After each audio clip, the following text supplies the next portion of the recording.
Hey there, this is Bevan with CaveFreediving. Just thought I'd make a video for all you out there with some freediving tips. These tips are for really everybody, but especially for people that are new to the sport and they want to improve, or they just want some advice on freediving. I just give my general tips on freediving, and I hope you find these things helpful to you. Just so you know a little bit about myself, I've been freediving now for 6 years. I've learned in the Florida spring caves. I like to dive into these caves instead of the ocean. I like the fresh water in the caves, and they're just great. And so here's my tips on freediving. Not about going into caves, but just about freediving in general. So just start off real quick. We have tip number one would be just getting into good shape. The better shape you are, the lower your heart rate is going to be. You want to be in good cardiovascular shape. Of course, if you can lose some fat, that'd be great as well. Tip number two would be you can practice holding your breath at home. Practicing at home does help you get accustomed to that feeling of holding your breath, get accustomed to the raising level of CO2, and so you can get accustomed to that. You can learn to control your diaphragm better. So just practicing at home will help you when you actually go out in the water. Another thing with freediving is that you want to bring somebody with you. This is a tip, it's more of like general safety. You want to bring a friend with you when you go diving. You don't want to dive by yourself. It's just general safety, and it makes the trip more fun anyway. Of course, you and your friend should both be knowledgeable to some extent about CPR and about how to revive somebody if they've blacked out. And so always bring somebody with you. The next thing, here's some advice that perhaps most people don't realize, is that I always dive on an empty stomach. Now I've noticed that by diving on an empty stomach, I can do so much better. Now physiologically, I realize that I'm using less oxygen on an empty stomach because I'm not trying to digest food. And so typically what I'll do is I'll eat like a small breakfast. I'll drive an hour or two to some location to dive, and then I'll get in the water at about maybe 11 a.m. I'll just dive through lunch, and then I won't eat again until maybe like 2 or 3 o'clock.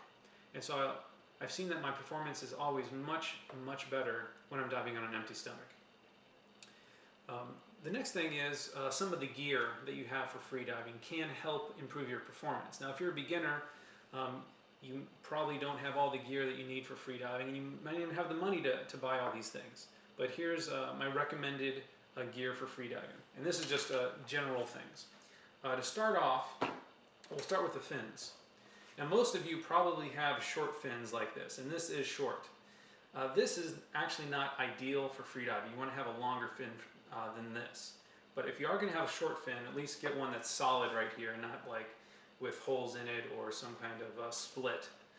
But these are short fins. What you really want is a freediving fin, which is something longer like this, you see.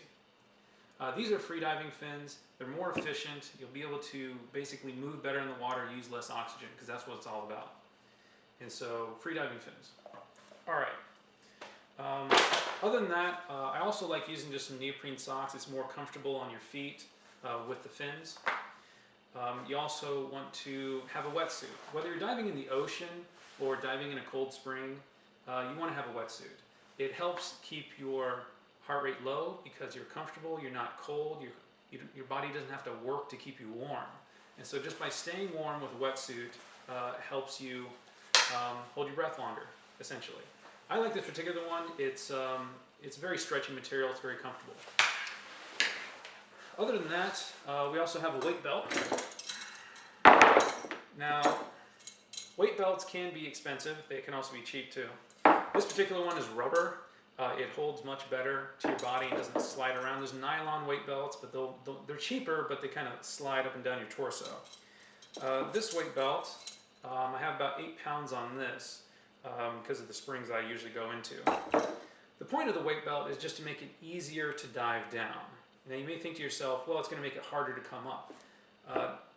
I haven't really noticed that much more difficulty coming up. Now I have dived down 85 feet with no weight belt before, and then I dived the very same day with a weight belt to 85 feet, and it was a huge difference. It was so much easier diving with a weight belt than without. Going to 30 feet, 40 feet, 85 feet, whatever it is, A weight belt makes it much easier to go down. I can be nice and relaxed, and then coming back up, it's really not that much of a problem. So weight belt will help you improve.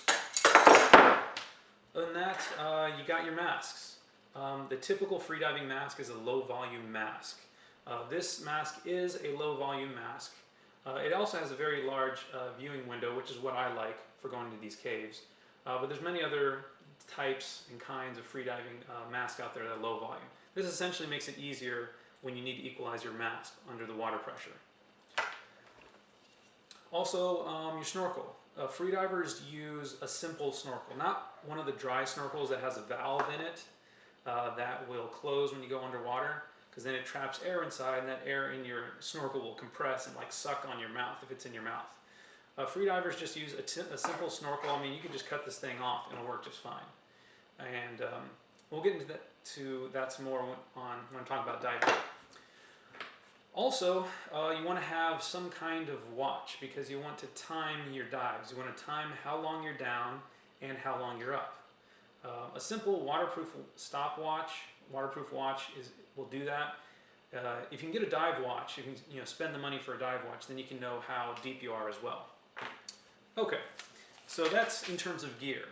Now, so when I go to a spring, I have my friend with me. I'm out on an empty stomach, and I got all my gear on. I go out to the dive site, and obviously I'm excited to dive, but I need to warm up first. So just like any other sport, you do need to warm up for freediving. And some people, they like to do certain breathing techniques to warm up. What I like to do is just do some nice easy dives. I'll go down maybe 40, 50 feet. I'll just sit there on the bottom and just take it nice and easy. I'm not pushing myself. I'm very comfortable. And I'll do several of these dives to warm up. And so the next dive I'll go a little bit further because I feel more comfortable. My body's getting into the mode of freediving. And then on my third dive I'll go a little bit further as my body's just getting into this mode. And so by warming up, I'm essentially just building up to some of those deeper dives. And I'm not trying to go very deep or very long on my very first dive. And so it's definitely a good idea to warm up when you first start your diving for the day. Okay, the overarching rule of freediving is to relax. Really, that is the tip of all tips, is to relax. And I mean relax mostly mentally, which will also help you relax physically. And the whole point is getting your heart rate as low as possible. And there's a big mental aspect of freediving, because if mentally you're very anxious and you're on the edge of panicking, then you're not going to freedive well. You need to mentally be calm and confident and relaxed, and this will help your freediving a lot. One time when I went out and I finally learned how to properly relax, my dive time instantly improved. It improved by a good 25 seconds, and then I was doing almost 2-minute dives, and it was great. So you have to relax. The best way for me to do that is I'll just, when I'm ready to dive down, I'll just be floating on the surface, and I'll just be almost motionless. Just trying to take it easy, just trying to even block out noises and distractions around you, and just getting into that state of mind. Okay, so before I dive down, the first thing I'm going to do once I'm relaxed is that I'm going to exhale as much as possible. I'm going to purge my lungs as much as I can of any stale air, and then take that one big breath to get as much fresh air and as much oxygen in my lungs as possible. I've noticed that helps my performance as well. Just exhaling as much as I can and then taking my breath. And of course, the moment I do that, I start my stopwatch, because I don't even have a dive watch. And so when I dive down, there's a proper way to do this, because you want to dive vertically, not at an angle. And so if I'm floating on the surface, then I'll take my breath, bend my body down, I'll lift my legs up, at least one leg, and then I'll automatically just sink down into the water. And then once I'm fully submerged, then I can start finning and keep on going. And this is really the most efficient way to dive down. I've seen lots of guys that will kind of frantically pull themselves under the water and just burn so much oxygen trying to do that. You want to be efficient, of course, as you freedive, and this will help you stay down longer.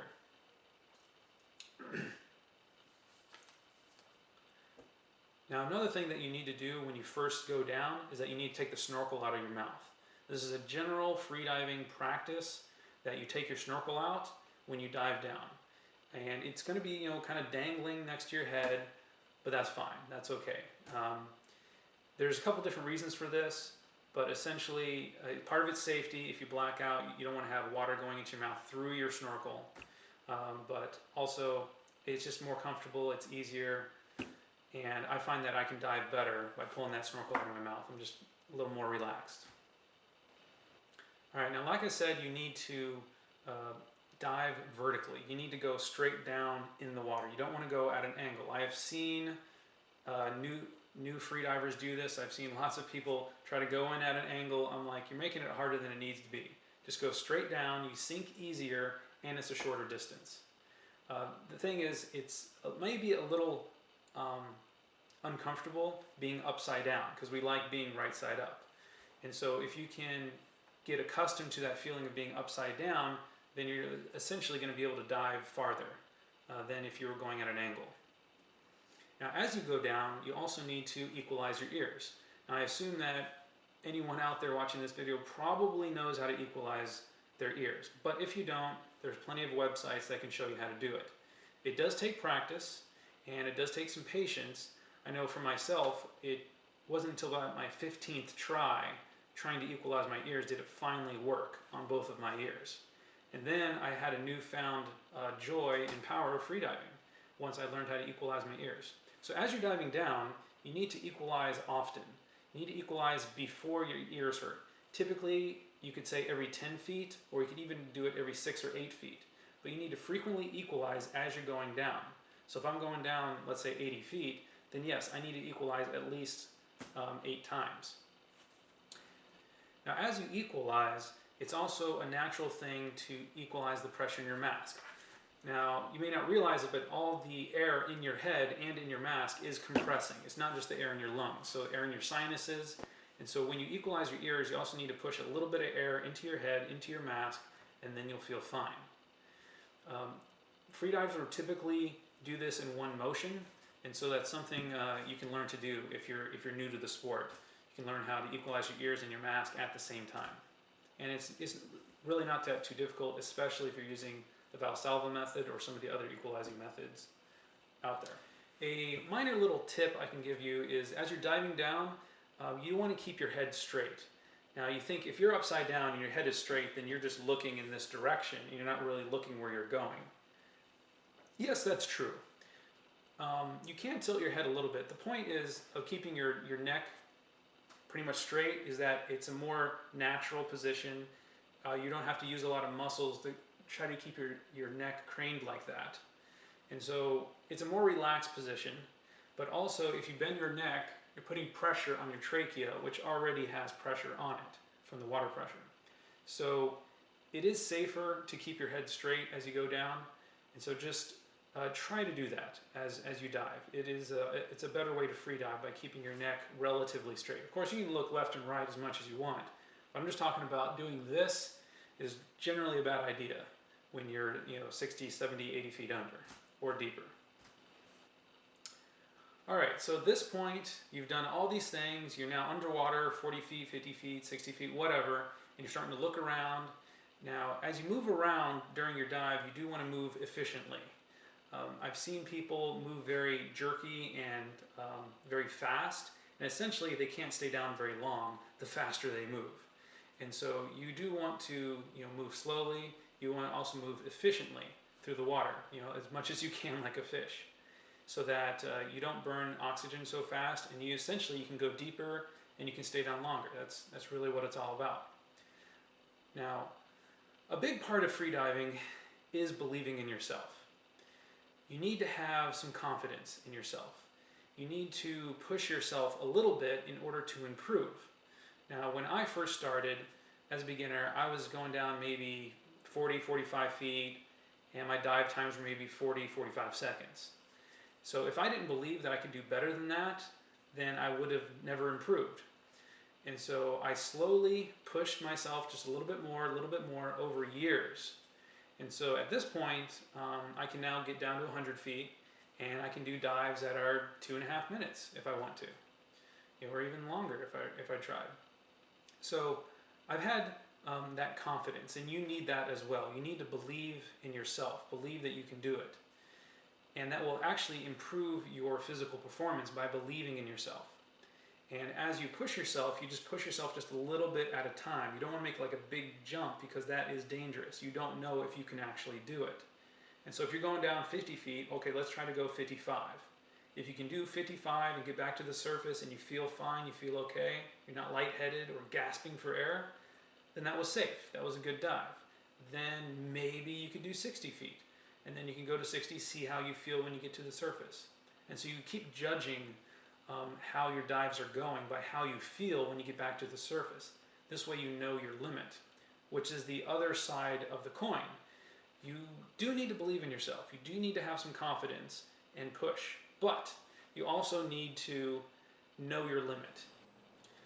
All right, the way that I would judge if I'm getting near my limit for the day is how I feel when I get to the surface. So if I get to the surface and I feel a little lightheaded, then I know that's near my limit. If I get to the surface and I'm like gasping for air, then I'm definitely at my limit. And if I try to go any further, then I have a possibility of blacking out. And so pay attention to how you feel when you get to the surface, and that can determine if you can go any further or if, hey, that's far enough, you better not go any further than that. Because you need to know what your limits are. And of course, your performance can change over time, your limits can change, and so determine what your limit is for that day.